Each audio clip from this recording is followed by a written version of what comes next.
Welcome to A Taste of AZ podcast. Today's episode is the second part of our sponsored series where we cover the Sparrow from design to building and opening. Today's episode is sponsored by Align Architecture Concepts. Based in Scottsdale, Arizona, Align Architecture Concepts is a leading force in commercial and hospitality architecture with a signature focus on restaurant design. From innovative dining destinations to purpose-driven commercial spaces, Align designs with intention at every scale. Sustainable and adaptive reuse architecture is central to Align's core values.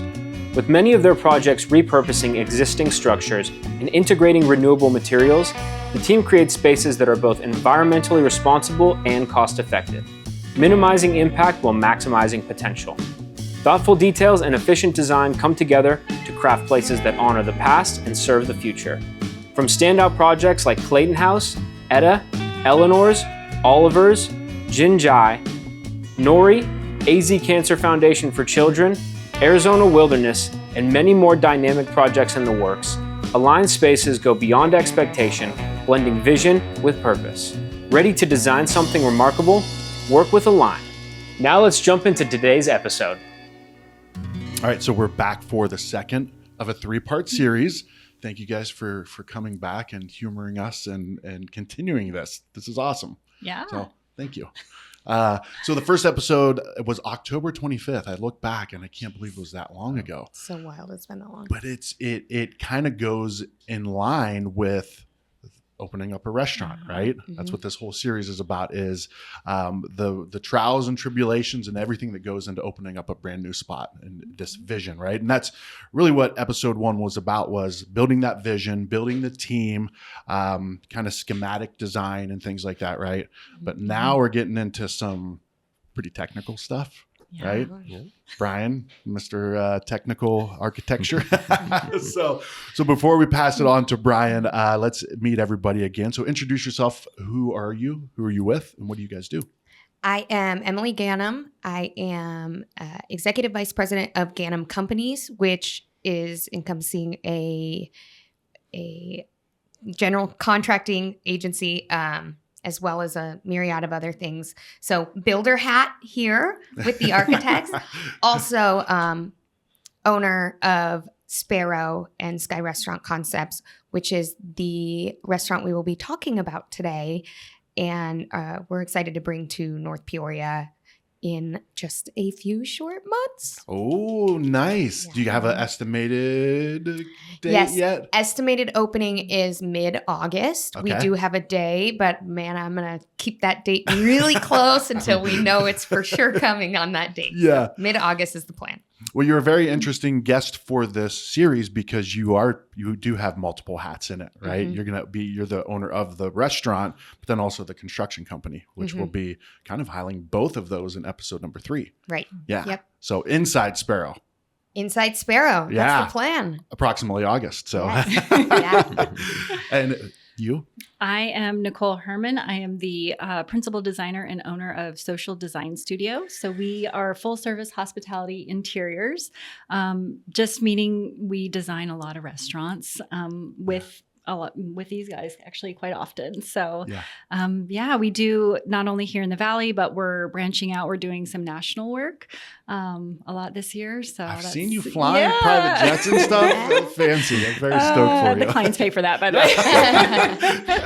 I've done a lot of travel this year, but we are so excited for Sparrow. And actually we were just on site Monday. Yeah. And so doing a little site walk, and it's getting real. Yeah. And it's 83rd and Happy Valley. Yes. Yeah. That's pretty close to me. I'm excited for that. So, West side. Yeah. And finally, sir, who are you? I'm Brian Laubenthal, the co-owner of Align Architecture. We are a small boutique firm, and we've kind of found our niche in restaurant design, but we also do the full buildings, all commercial work, and we'll even design your custom home. Oh, nice. So we are Arizona focused and kind of growing our presence here in the Valley. And last Saturday made our 15-year anniversary. That's awesome, man. Congratulations. Thank you. Yeah. And here we are. You're now the focus of a podcast episode. So you've made it. Yeah. So you got the- World's getting bigger. yeah. So you do have a big, like, you've done literally hundreds of restaurants, right? Yep. Here in the Valley. We went over 400 last year. Yeah, dang. You know what's crazy? I was reading through your notes and I saw that and I'm like, you know what? I don't think I could name 400 restaurants in the Valley, even if I was making some of them up. Right? That's incredible, man. And it's tough when people ask you, what restaurants have you done? It's like you kind of freeze up because there's so many to think about. Yeah. And then it's like you just pop off a few quick ones and you're like, it's so hard to kind of like keep up with it. But yeah, it's good. We love working with local restauranteurs, supporting local and just doing what we can to grow the kind of the community here and in the restaurant world. And It's definitely a tight-knit community. it is. Yeah. It's nice when you can, I don't want to say nice, I don't know if that's the right word, but it's there's something about being able to relate to the trials and tribulations of the industry, right? Yeah. Because there are a lot of trials and tribulations. So, but we all put a smile on and, but so how did you become, like, how did restaurants become a specialty for Align? Sure. So my business partner and I both came from a firm where we did a lot of very high-end restaurants around the Valley. And when we went off on our own in 2010, we had no set goal of doing restaurants. We just wanted to do quality design work. Okay. And whether the design came from doing an art installation to design a full-on building, but a lot of those restaurateurs or the general managers of those restaurateurs who knew us started reaching out to us and said, you guys really took care of us. We'd really like to keep working with you. Yeah. And one of the biggest compliments we started getting from people as we started was, we listen. And I didn't realize it was a compliment at first, but it just meant that we weren't pushing our own agenda on people, that we were really listening to what their goals and ideas were and implementing them and not like pushing them away saying, no, that's not good architecture. Yeah. So we love to collaborate and work as a team to make all these things come together. And was that kind of a core concept of the business, was to listen, or does it just happen to be who you guys were? I think it's our personality. Yeah. And then, behind us, we have some of our core values of craft, collaboration, and community. Just kind of really focusing on the quality of design, but working with people locally here to support them and kind of grow that community. And then just trying to make Arizona more beautiful and working with the natural environment and finding that balance. And Yeah. Well, you guys do a great job at it. So, Thank you. so what is so you said your core values, and I'm like, I just see a bunch of lines, and I know that means something, and it's beautiful, but it's an abstract. Yeah. What is that though? Because I know there is more to it than Sure. just a cool design. Yep. So up in the front, there's kind of a hand holding a pencil, and that's kind of relates to the craft. Okay. And here's two people kind of, shaking hands and collaborating. And then this is kind of the Phoenix skyline with Camelback in the background. Oh, yeah. And it just kind of represents, our kind of focus on Arizona. I dig it. Did you guys know that? No, I didn't. No. I did know that. You did. All right. Yeah, I figured Nicole would know. So what a great thing to bring to the table, right? Because I'm sure I'm sure you guys have all experienced it where like you're already kind of dealing with this complex project. And then when you're not, the person that you're trying to work with is not seeing eye to eye with you. And not just that, it's not even like they're seeking to understand. They're just like, no, this is what we want to do. It happens a lot Yeah. in architecture. And there are a lot of architects that they're creative people, but they push their agenda and don't always listen to the owner and maybe what they want Yeah. and what the overall goal is for the project. And I can say Align, that's like the number one thing that I sing their praises for, is any wild idea that we've come up with. Like, okay, here we go. Yeah. It goes back to your text this morning. Eric was just confirming how you say Align. Is it Align or Align? Yeah. And I just texted back. I'm like, it's Align. Like, I'm in alignment with your vision, Yep. and I think that's truly what you guys do. Yeah. Yeah. And so we created the name based off the play of words. So you can say it either way, but we say Align. But the ALIGN definition is to support. And so that meant a lot to us. And then A-line, we say, is like the first step in the creative process. So So it's got to start somewhere. Yeah. And so Ah, typically when a client finds a space or they're looking at a property, they're working with a real estate broker or whoever, and they come to us and say, what can I do here? And they tell us kind of what their vision, idea is. And, in a case like Sparrow, it's, us kind of sitting at the table together and really like, how can we kind of craft a new vision for this idea, this restaurant? And then, doing the full on buildings. We're in construction right now on North Side in Gilbert. And it was one where the client said, I want 6 ground up new buildings. I want it to all kind of work together and be this restaurant, retail driven concept. And we got to kind of develop it from scratch, and it's exciting. Wow. Nice. Do you have to crush some dreams sometimes of like, hey, I want somebody to swing from the ceiling and serve your pizza? Like, I don't know. I don't know if that aligns, right? And I don't know if that's an architecture issue or just, more of a bigger issue with that structurally, person. how do they swing from the ceiling? Yeah. I mean, like, Like anybody under 140 pounds can swing. Anybody else? Yeah. So is there a lot of that though through the process of like where you got to kind of give people reality checks? I'm sure with all you, right? Like people have their dreams and their Sure. Yeah. I think that's, in episode 1, talking about the schematic design, it's really about getting to know one another and the personalities. And especially for a restaurant, I think the personality is everything, because you can make any generic restaurant, but I want to go back to the restaurants that kind of speak to me and like tell me a story, and it goes with the food and the design. And so it's a brand, it's a complete idea. So in that process of working with someone, you kind of start there small and kind of grow it big. So you don't have to really crush dreams necessarily. It's just kind of you're fine tuning it, starting from an idea, and then what does that idea really mean, and how can it kind of be implemented? Yeah. And it may be they had their idea was like this giant wall is this or whatever, but then we bring it in as a specialty kind of element. And it's just it's a moment or something that kind of gets worked into the design. So I don't think it's crushing. It's kind of clarifying and like really detailing what that idea means. I'd say as a general contractor, sometimes we do have to crush dreams. You're the dream crushers. Yeah, it's usually the money side that crushes. People don't know how much things cost. They're like, oh, never mind. I don't want that moment anymore.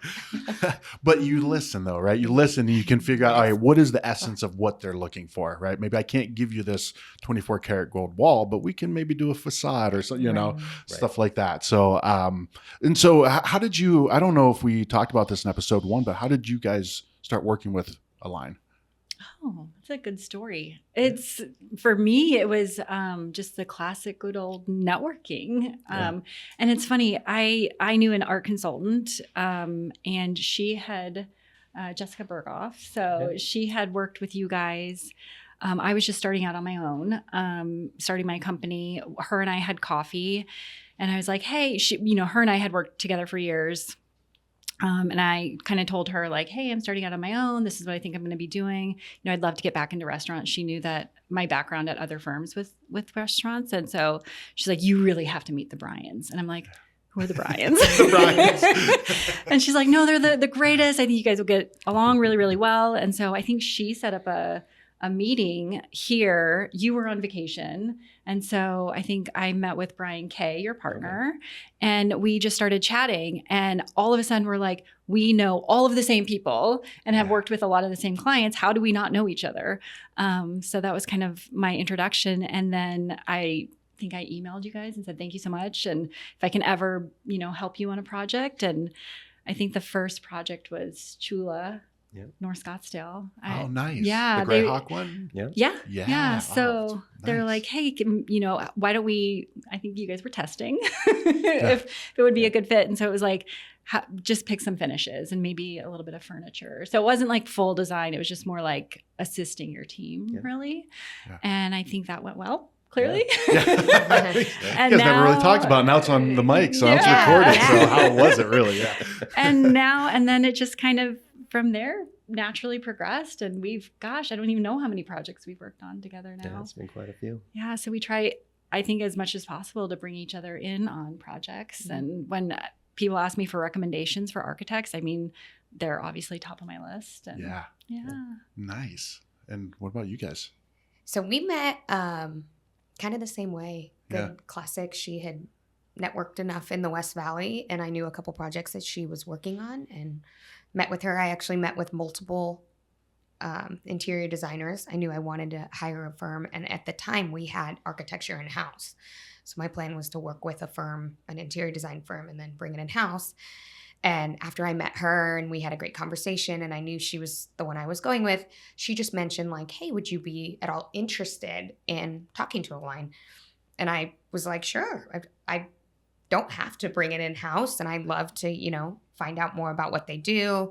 And then came in here and talked to Brian and was kind of sold. Yeah. I mean, you walk in this place and you see all the work they've done and what I was trying to create, and just knowing the level of experience they had, it was a no-brainer. So yeah, this is the first project that we've worked on as a team that I'm seeing come to life. Well, we crushed the Etta Scottsdale. That's Wow. true. That's true. We did work on Edit together, and that Okay. was the wildest, fastest roller coaster project. Yeah. But we did work so good together. Everyone communicated so great. So that's true. Yeah. We've done a few conceptual things together too. So this is kind of just the beginning of the three of you. The relationship. Yeah. We hope so. Yeah. I love it. Yeah. Nice. So, all right. So we, in episode 1, we kind of talked about design, building a team. You guys have your team. So where does it get? Because now it starts to get kind of serious, right? Like now it Right. goes from like design to like, how do we build this thing, right? So where do you even start with that? So once we have the conceptual design complete, then it's really getting into the details and bringing in the rest of the team. So the rest of the team can be the electrical, mechanical, plumbing consultants, the structural, the AV, the lighting designer.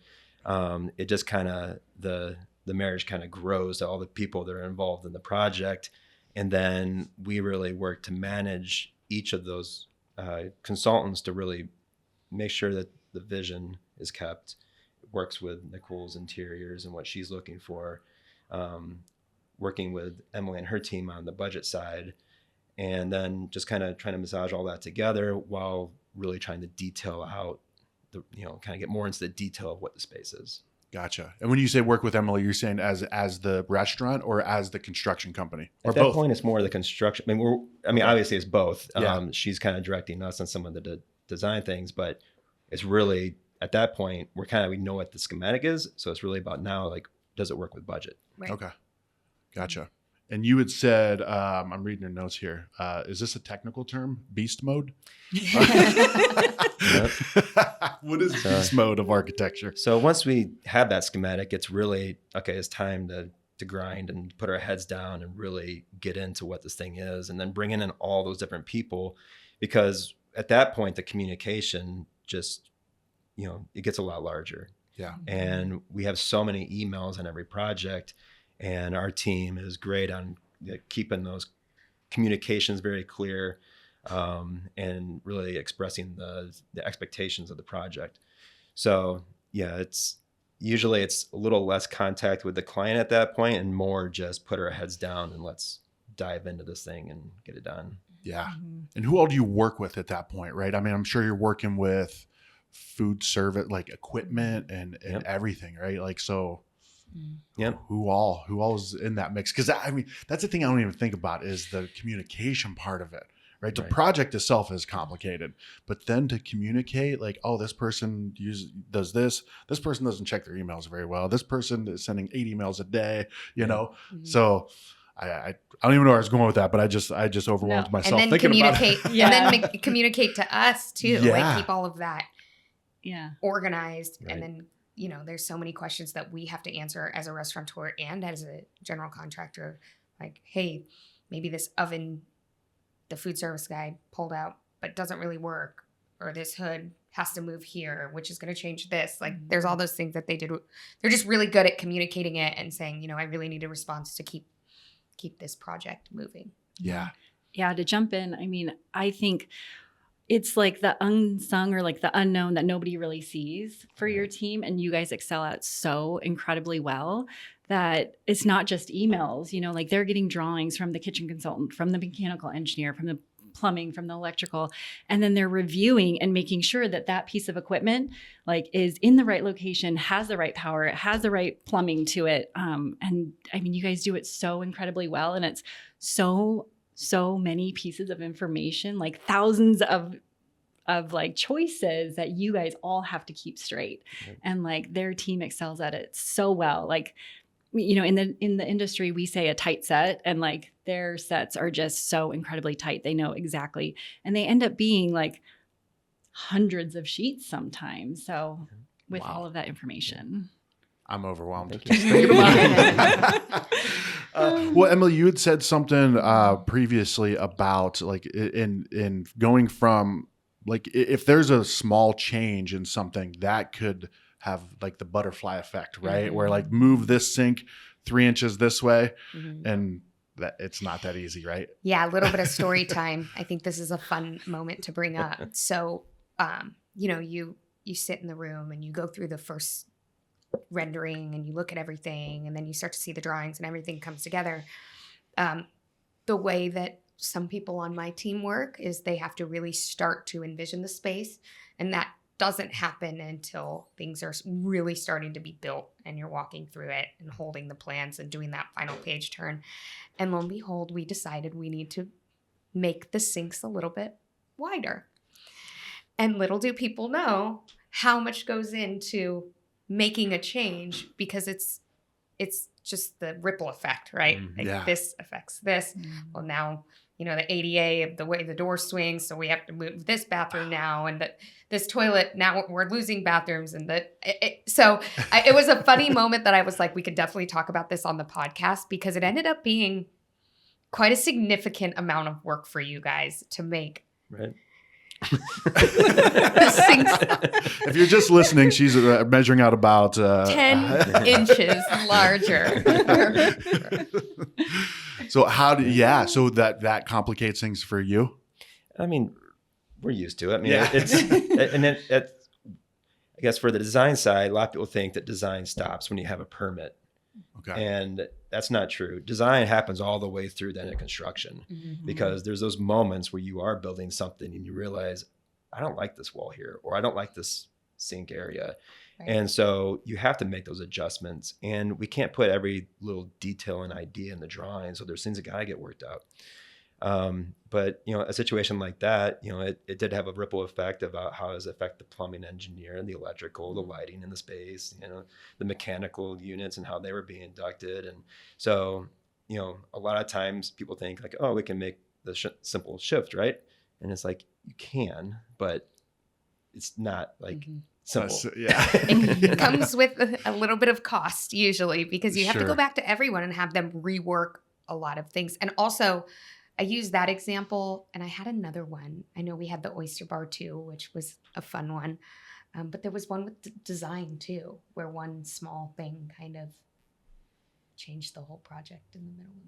Nicole's sorting through all of those. I know, like There's which been a few. change. There's been a couple, Yeah. like the bar area and the booths. That Oh was a yeah, change. yeah. We had a spot where the way the wall's opening up in one corner, there's a beautiful view at Sparrow, and we felt like if the window didn't open a certain way, you wouldn't see that. Well, Yeah. what we didn't realize is by changing that storefront, we were changing the booth in the area, which then changed the seating count, and we had to, you know, make which an we've already adjustment on started it. ordering the furniture. Right. So. So it's again, there's Yeah. ripple effects of things that if you Yeah. don't, and it happens. There's Sure. no way that you're going to know everything from the beginning. But I think owners and new restaurateurs maybe aren't used to that. They don't expect it Mhm. coming. That it doesn't just end when you get your plan set. Yeah. And yeah. they don't understand that the inspector on site is going to look at your plans and like, this doesn't match. And Right. yeah. So Yeah, and then they yell at Brian. Is that what then it they is? yell at Brian, obviously. Our thighs. So at this point of the project, are you guys pretty much the project managers? Like, are you kind of like keeping everybody? Are you managing the project? I like to say that we're like the GC on the design side. Mm-hmm. So we're kind of managing all these different parts and pieces. Like on Sparrow, we have these arches kind of in the dining room, and you know, working with Nicole on what those are and how they lay out. But then we have to think about structurally, how are we telling the engineer to make these things work, and then also how is the ductwork getting through the space to kind of make sure we have the airflow. So there's just a lot of those moving parts, and I don't know. I think the reason why I'm in this field is because I love having all those multiple things going on and just kind of being able to think through how it all works. And I would say a lot of designers, it feels like every piece is kind of separate, whereas we want it all integrated and combined and developed, so it doesn't feel like, oh, that's an afterthought or it wasn't really thought through. So. Yeah. Gotcha. Okay. And that's a lot to, obviously you have a good team and yeah, and good systems, I assume. Well, and our team here in the office is great, but working with Nicole's team is amazing, and working with Ganem's been amazing, and all of our consultants. And so my wife is a runner, and she has this little running calendar thing on the table. And one of them said, surround yourself with people who are going to lift you higher. And I ripped that one off and I put it up on the board. And then a few months later, I looked at it and the date was still the same day as we started our company. Oh, wow. So it was really ironic. Yeah. And it really made me think about who we have here on our team and who we're consulting with. And at that time, we had a few people that created drama. And I realized I don't need that. And so kind of really dialing in that team of people you work with and people that make you feel good at the end of the day and add value to what you do is the most important thing. If you have that, you sleep so much better at night. Yeah. That's a good point, right? Touché. It's like it's like those people that have your back, like know Right. that like, all right, if I'm having an off day, I know Luke is going to pick it up for me, right? He's going to keep my spirits up and he's going to be like, it's okay. I know that the world is falling down around us, but we're here together. Yeah. So, let's take a quick break for a message. A quick thank you and shout out to our friends and today's sponsor, Align Architecture Concepts. Based in Scottsdale, Arizona, Align Architecture Concepts is a leading force in commercial hospitality and architecture. Ready to design something remarkable? Work with Align. Now let's get back to the episode. Okay, so cages. You mentioned something about cages. We're gonna have cages at Sparrow. Yes. So during the break, we were just kind of chatting about those construction documents and transitioning from, as Brian mentioned, from the actual conceptual design to making things real as really like, how do we actually have cages floating in the air? Yeah. And so I think like with us and your team, we really had to go through and like you were saying, we had to coordinate with the lighting layout and the HVAC layout and like, how heavy are these cages? Do they need structure? So we just wanted to touch on the point that like, from design into construction documents, as Brian mentioned, the design doesn't stop. So it's really like, now how do we make it real and still meet the design intent, but also something that can be built? Because I'm sure Emily knows, like, she could get drawings and like, this is not possible to build this way. So we kind of, it's again, that just like communication of like looking at all of those pieces, the arches, and, working with your team and going back and forth and like, this is my thought, like, or even going back to the oyster display. I think we had some ideas of like exactly how that needed to be built. And it's one thing to have an idea of what it looks like, but what are the innards, right? And so Heidi and I actually I had a whole hour-long meeting about, okay, the oyster display needs to drain this way on this side of the wall, and then we're going to waterfall the edge this way. So it's like, it's a lot of really thoughtful, intentional meetings, just like bouncing ideas off of one another to kind of basically create that set that can then be given to the contractor. And okay, we think this is how it can be built, which is we're pretty confident. Yeah. That experience helps too, right? That yes. kinds of Experience is massive. So to Brian's point, like 15 years, 400 restaurants, like they're not going to look at a situation and be like, oh, how do we do there immediately? Oh, hey, we had a similar detail happen, here or here. So the experience is massive for you to draw upon. Yeah.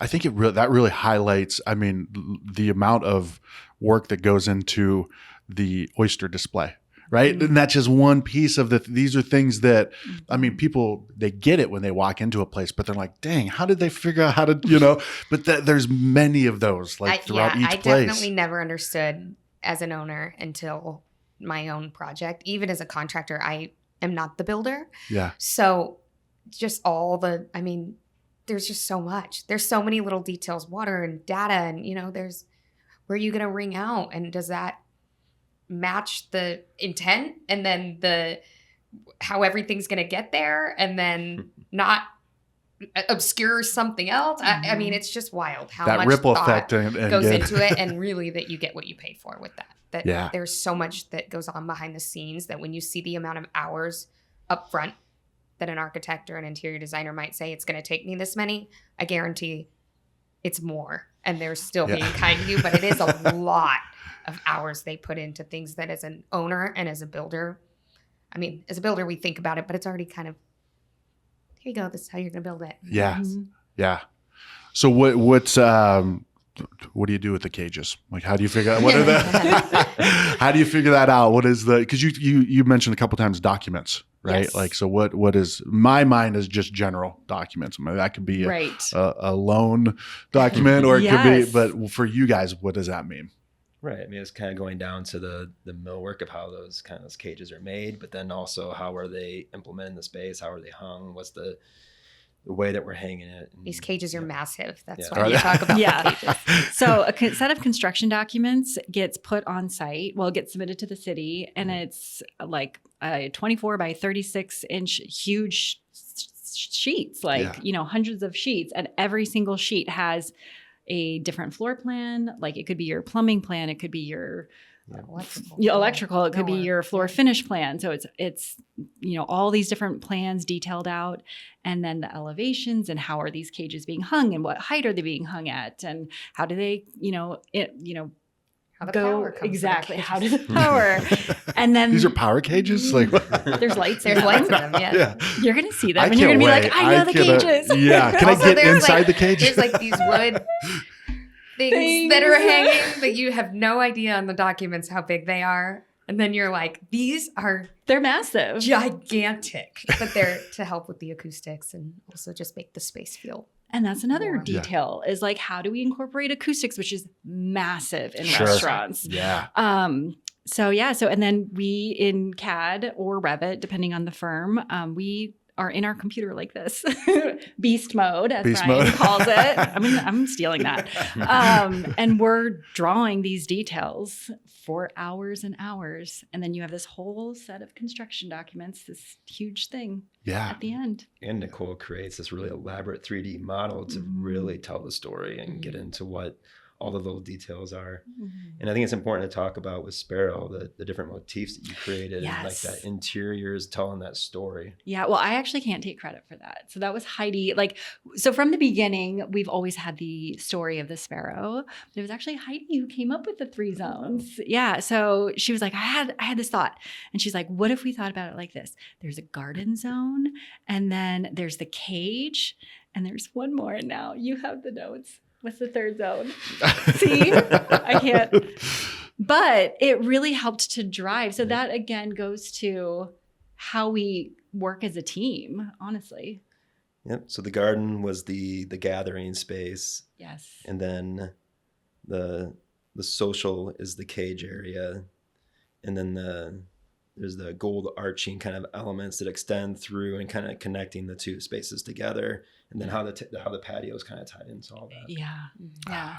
So Heidi and I had a meeting, and she was like, I had this idea, and I was like, I love this. And so we just kind of like bounced ideas, and that's how we got the cages. Yeah. Actually. We should just call this So, episode The Cages. The cages.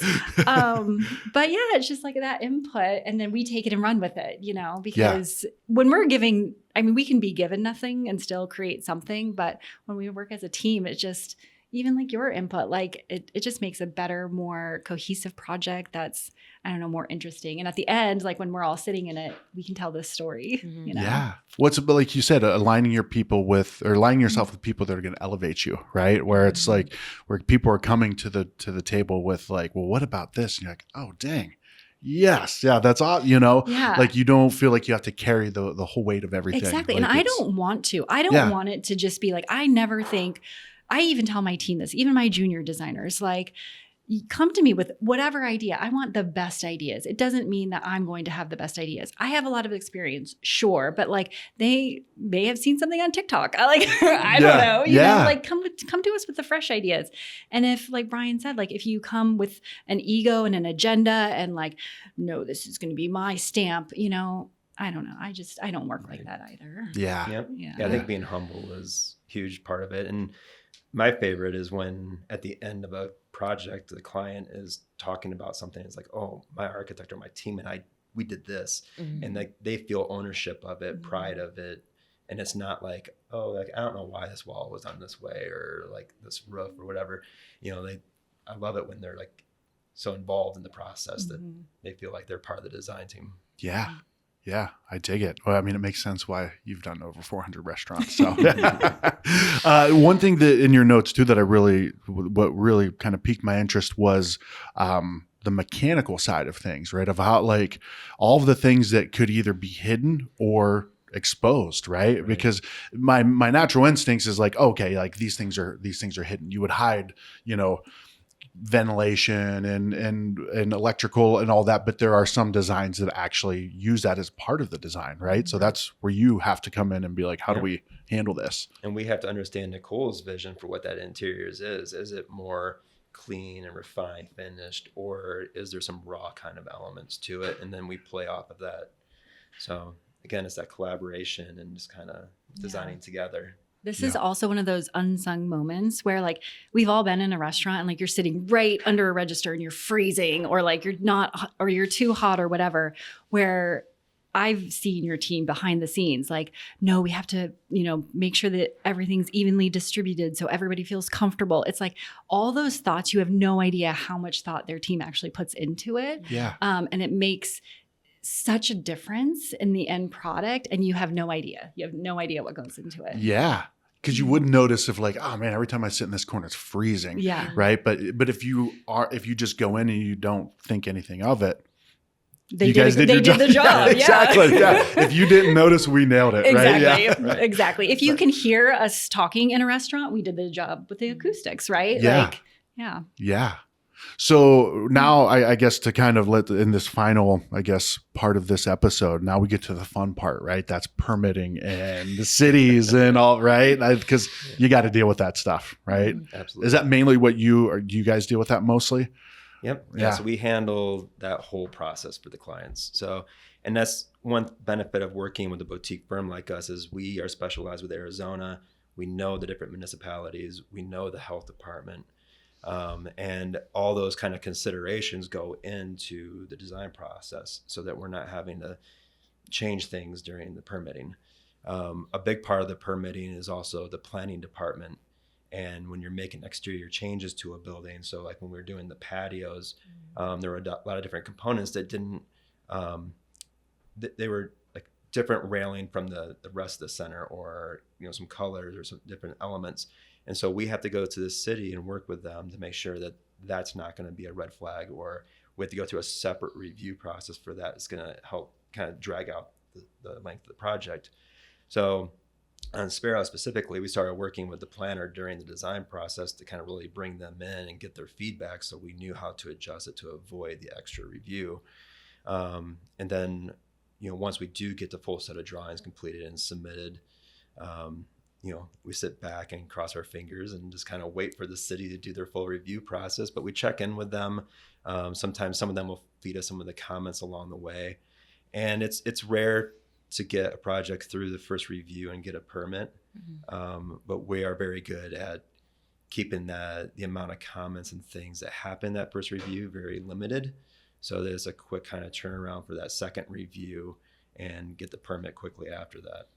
And I noted, especially with Align, I think it's important to bring up because I do talk to other restaurateurs, and there's one specifically that I was talking to that was just like, you know, we're really struggling, different municipality, but Peoria can be a difficult one to get through as well. Mm-hmm. But they were talking about how they, you know, hired an architect that doesn't have very much experience in the restaurant industry, and you know, the health department alone is a hurdle if you don't understand it. And then, like he's saying, talking to the planner, having relationships with them, knowing the city already. won't draw out the process. And a lot of times, like us, we've already signed a lease. We're already on the hook Sure. for starting to pay rent at a certain amount, at a certain date, whether or not our plans are done, whether or not our construction's done. And I said, this particular person is a year and a half in, and that's revenue. That's money right out of their pocket that they're not expecting because the architect maybe overpromised or underdelivered their dates or their review timelines, or just really maybe didn't have knowledge of designing a restaurant space. Yeah. And then from the general contracting side, I also said what we do, especially when we do design build, there's a lot of firms that don't operate like Align, and we work with the owner. So we will hire the architect and tell the owner, kind of make the architect the good guy, like, hey, they, in order for them to hit their deadlines, you have to get us a response in 24 hours. So we kind of play that management role, Okay. which is funny that even, our design manager at our firm played it with us. Like, you have 2 days or your drawings are going to be late. Like, you're supposed to be back in the city in 2 days. And lo and behold, like if we say, oh, we're out of town, we'll get back to it. A lot of owners will get upset with the architect. And Brian made a great point, and I think you should say kind of how you are as a person. Yeah. I mean, we are humble, we are laid back, and we're not the kind of people that are going to crack the whip on you if you're not doing your part. We're going to kind of have the expectations that we're going to feed you the information. You should know when we need it back by, or know that, if you want to move your project quickly, you have to move quickly. Yeah. And so there is a lot of that. And we also do kind of a, semi-weekly or bi-weekly communication to kind of outline some of the action points and things that we need. Mm-hmm. So even if you didn't pay attention to the email and how quick we needed something, there's also kind of the notes that follow of it, like in red. Yeah.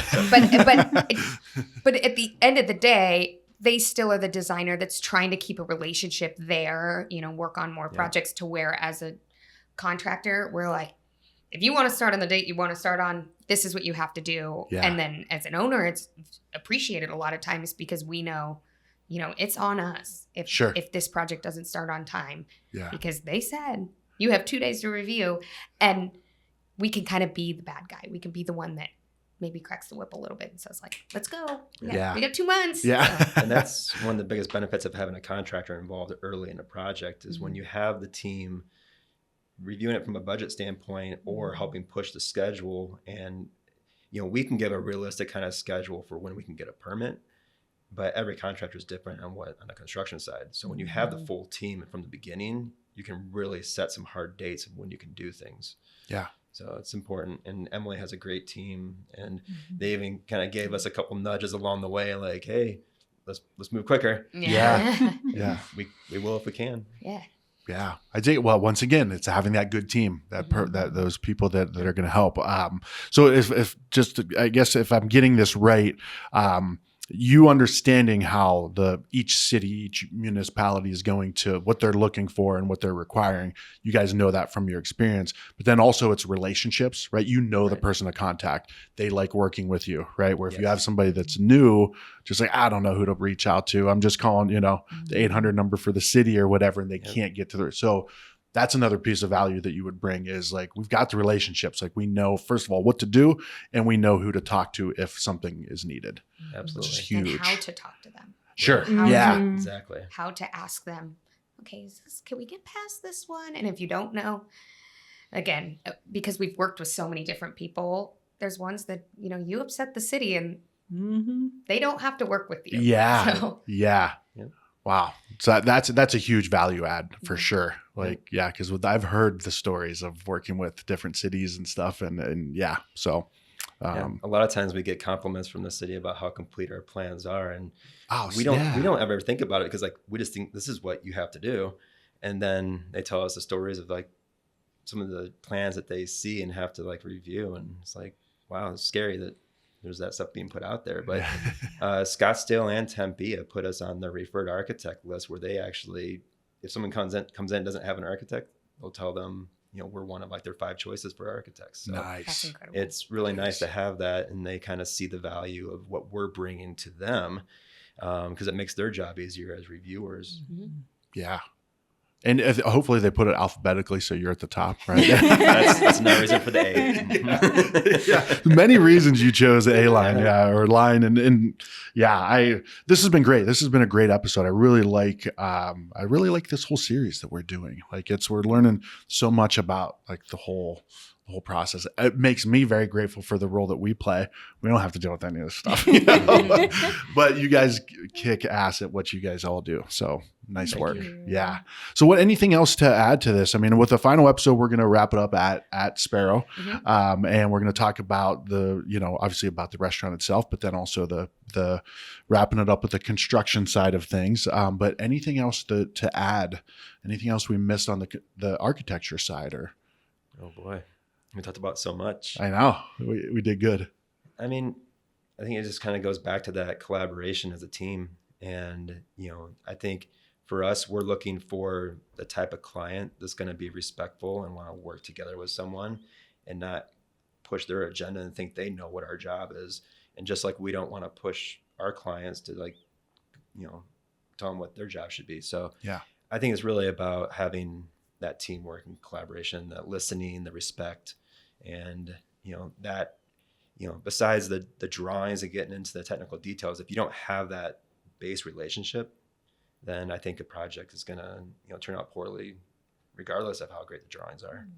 Yeah. We always say it's like a marriage, especially from a design build, which I think we maybe mentioned in the first episode, but it really is like how much you talk to someone, and it's a year or more. I mean, large projects, I think the one north side's probably 3-4 years.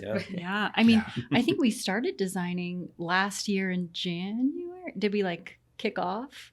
Oh gosh, probably. Yeah. So I think that's what I'm very grateful for the series for is that it's a true insight of how long the process actually takes, because I think Brian can speak to this as well. Like we get approached by some clients and they're like, I signed a lease. I want to be open in 6 weeks. And it's just like, you're not even going to be through the city in 6 weeks or create a design or create drawings in that time frame. Yeah.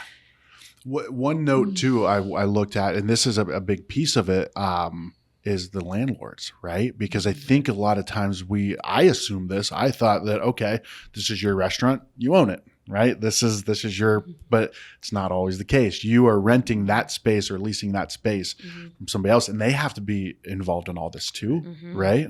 Yeah. So not only is the city reviewing our plans, we have to submit them to the landlord for their approval. And we typically need that approval before we can even submit to the city. Okay.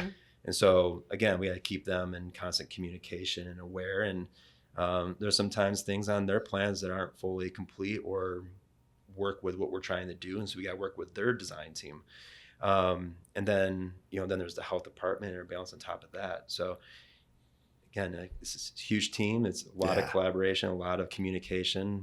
We have thousands of emails for each project, and it's keeping track of all that information along the way. How do you keep track? And you don't have to give away trade secrets, but how do you have like a CRM system? Do you have software that houses all of this that, like if I went in and I looked at Sparrow's file, do you have all of that documentation? It sounded like that would sound like an IRS audit a little bit. Do you have that documentation, Brian? I mean, a lot of it's emails all filed, but then we have kind of that bi-weekly kind of report that we do to kind of list everything out, action items and what's been completed. So, and that's great internally for our team to kind of make sure that they're kind of meeting the expectations, but a lot of it's just in our heads too. Yeah. And a lot of times when I go into a first meeting with a client, I don't bring a notebook because I don't want to sit there and miss the conversation and be about writing. And they'll be like, do you need to take notes? I'm like, I got this. I can remember this conversation and know where your ideas and goals are going. So. Yeah. Wow. It's incredible. This just the whole thing it's blowing my mind. It really is. It's excited for it to come to life. I know. Yeah. Very close. Just a few months away. away. No Awesome. pressure. No pressure at all. No, for none of us. Yeah. So, guys, thanks once again for bringing us on to capture this series, and appreciate you guys so much. These are really fun. Yeah.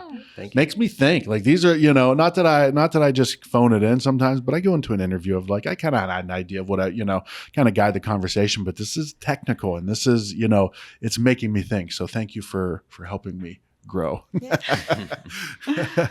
All right. Well, tune in to follow A Taste of AZ, atasteofaz.com for magazine subscriptions, our book. We have festivals, podcasts, all that stuff. And you guys want to give shout outs to your pages, please do. Yeah, GanumCompanies.com and SkyRestaurantConcepts.com. And then Sparrow at the Trailhead is our newest Insta tag. And what is under Sky?